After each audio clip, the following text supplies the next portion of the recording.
So, shall we take off? We shall. We shall. All right. So this is the clutch is very heavy, and I'm probably going to stall here.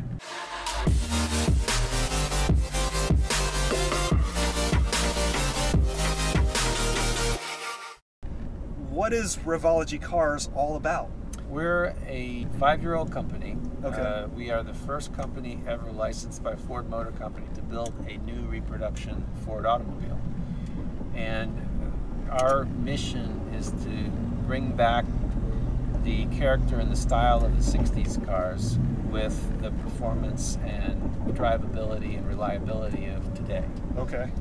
So our focus right now is on Mustang, 65 to 68 Mustang. We have a lineup of different Mustang and Shelby automobiles.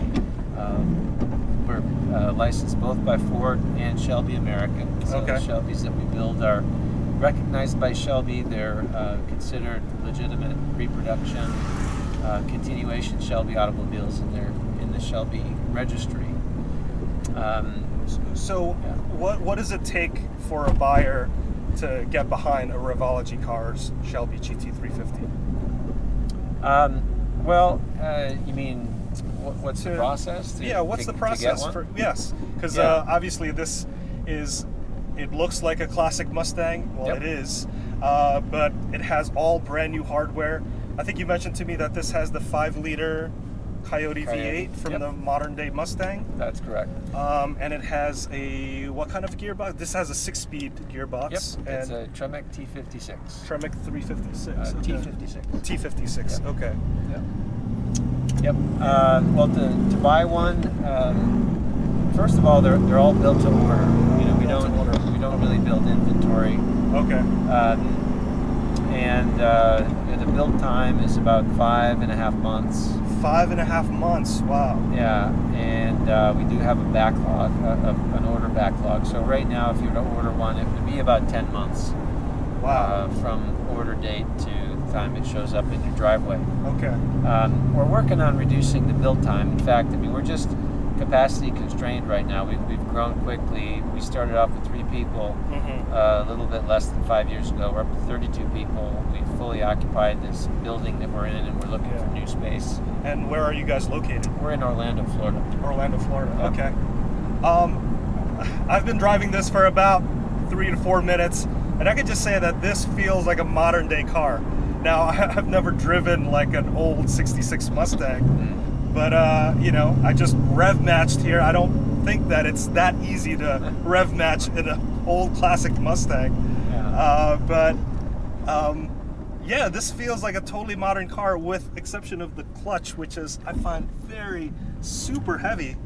And I'm probably going to stall here. Oh, there we go. We're okay. Tell me more about the pedal package. Well, the clutch is one area that, is kind of an issue because, we were working with the original design, and there's a certain amount of leverage and there's a certain amount of space. Packaging modern hardware in a vintage architecture is a challenge because modern hardware in general is larger. Yeah. This engine physically is much larger than the engine that was in the original car. Right. The transmission is a 6-speed transmission, much larger than the 4-speed that was in it originally.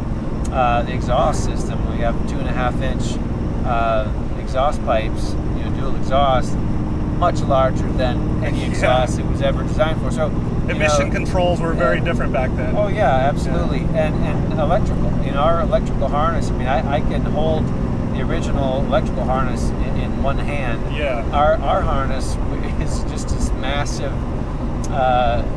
snakes of wiring connectors, because you're running engine computer, transmission computer. You've got obviously electronic HVAC system, electronic cluster, power windows, power door locks, remote keyless entry. You've got a Navi system, and amp, subwoofer in the back. 6 speakers or 8 speakers. And so there's a lot more electronics. All that stuff has to go somewhere. Correct. Right. So when we were dealing with the pedal package, we were starting with what Ford had designed in the 60s, and frankly, you've got an engine with about twice the power, it needs a lot more clamping force on the clutch. All else being equal, that means a heavier clutch. I see. Now we've revised the pedal package, we improved the leverage, and so you're able to have that heavier clutch, but it doesn't feel that way to your leg. And so cars that actually just started in production, you know, a couple of months ago, the new pedal package, and we'll have those cars out shortly. And it's, I won't say it's Honda yet, like Honda light, but it's light. It feels much better. I'll tell you right now, it shocked me when I first started the car just how heavy the clutch was. But after driving and after a couple of gear shifting, I'm actually kind of used to it. I just like it's all about muscle memory and just knowing how much to depress. It's like it's really easy to do. You just give it a little bit more effort. It's kind of like lifting weights. You just need to know how much you're lifting. So, but tell me more about the suspension, because this feels like a lot more of a modern muscle car rather than a classic Mustang. Yeah, well, the suspension is in the front is double wishbone, obviously, which is your best possible configuration for maintaining ideal suspension geometry in a variety of conditions. And the rear is a 3-link, so we use it's a solid axle with a 3-link with a torque arm and a panhard rod for lateral stability, coil springs all around. We use 4-wheel disc brakes, 6-piston in the front, 4-piston in the rear. Wow. And steering is a power rack and pinion unit. Okay, that's and I can tell that there's pretty good braking hardware just because I was able to stop pretty easily, just like a modern day car should. And I'm guessing that an old classic Mustang is totally not like that at all. No, I think you'd be pretty shocked if you drove an original car. Yeah. And that's why, you know, Restomods have become so popular. Now, our car's not a Restomod because it's a new car. You know, we actually, the majority of the cars we build are brand new replicas. They're built from scratch. We don't go get old Mustangs and, you know, take them apart and put them back together. Right. So that's one thing that really makes us different from, you know, a lot of people that are out there doing things with old Mustangs. Yeah. But in general, the whole idea of Restomod is becoming more and more popular just because, you know, people's expectations have changed, or how they expect the car to perform. Right. Acceleration and steering and braking and even things like just, you know, old cars always used to smell like gasoline. That's right. Like an constant exhaust leak, basically. Yeah. In terms of safety, do you have to kind of abide by some of the production car requirements today? Like in here, I don't think you fitted an airbag module into this little section. Yeah. Now we designed the car to meet the new low volume vehicle federal standards. Okay. So this legislation was signed into law in 2015. We're still waiting, however, for the regulations to be published by NHTSA and EPA. What we do know is that NHTSA safety regs are not going to be at the vehicle level. In other words, the components in the car have to meet current safety requirement, but the car as a whole does not have to meet Federal Motor Vehicle Safety Standard. That means it doesn't have to be crash tested. It does not have to have ABS or airbags. Interesting. And that's because it's under a low volume vehicle category. Low volume vehicle manufacturers are limited to 325 vehicles per year. Oh, I see. And at those kind of volumes, it's impossible to you know, develop a crash test program. I mean, it just wouldn't be feasible. So you know, now the components that go in the car have to be up to modern standards. So the seat belts meet current requirements for seat belt, for example. So much safer than an original car, but not at the same level of safety as a modern car. Okay. Now, where we don't get any deviation is on the emissions side. So under the new legislation, the low-volume manufacturers have to put the car with a certified, emissions-certified engine. So that means catalytic converters, evap system, so it doesn't pollute. Right. Yeah, everyone still has to play by the same rules in terms of emissions. Shifting in second. just like a modern day car. Very easy. Yeah, the clutch, I'm totally used to it right now. Okay. But in terms of the engineering of the entire car, yep. how many man hours were put into just the overall development of this thing? Well, I'd have to add it up. I mean, they say you're an expert when you've got 10,000 hours doing something. Yeah. Well, we got way more than 10,000 hours doing this. So I'd say we're experts. Now, we just did the one platform, and that's an important distinction. People ask us, hey, can you build me a Chevelle, or can you build me a this or that? Well, we don't. We only build 65 to 68 Mustangs. They all use the same platform, same powertrain, same chassis, same brakes. You know, there's a couple different options there, but it's always the same options. And those are things that we've developed together. They work together in harmony. We know that they work. We know they're reliable. We know that it's gonna function. Right. And that's why. So all that work and time and resources gone into that one platform, and then that's why our car is so well sorted.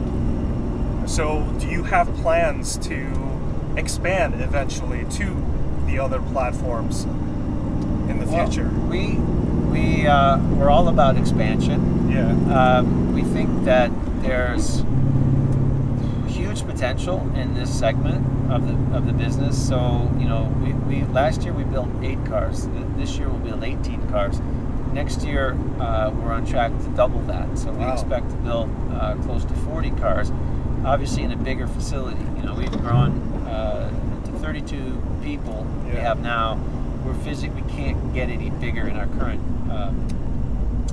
location, and we're like the pot that's holding the plant. It's trying to grow, and you can't grow anymore because the pot's holding you. So we got to move, and we see, you know, tremendous interest because, and even people that have original cars, you know, they start to question why they have those original cars that they don't want to drive, that aren't fun to drive, that are not reliable to drive.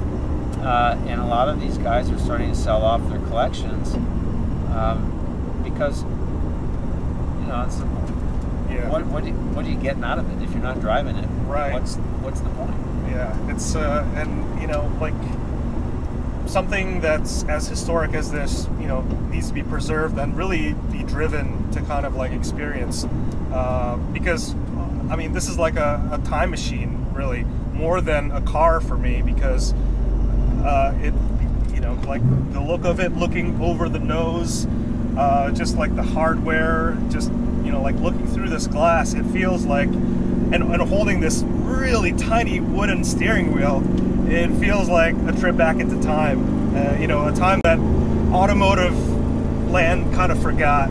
Yeah. So it's really cool that you guys are reviving, you know, this whole platform. Now, let me ask you another question. If someone has an old shell, like the 66 Mustang, and they went to you and say like, hey, can you give me the same treatment? Do you guys have those services as well, or no?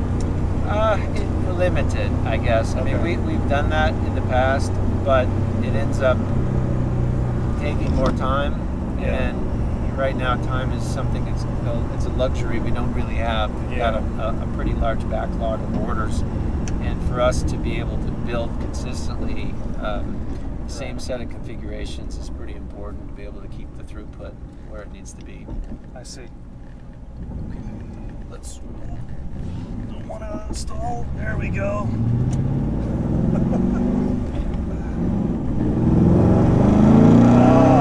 Yes. There's that Mustang sound.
side bolsterings. Yeah. Heavy side bolstering.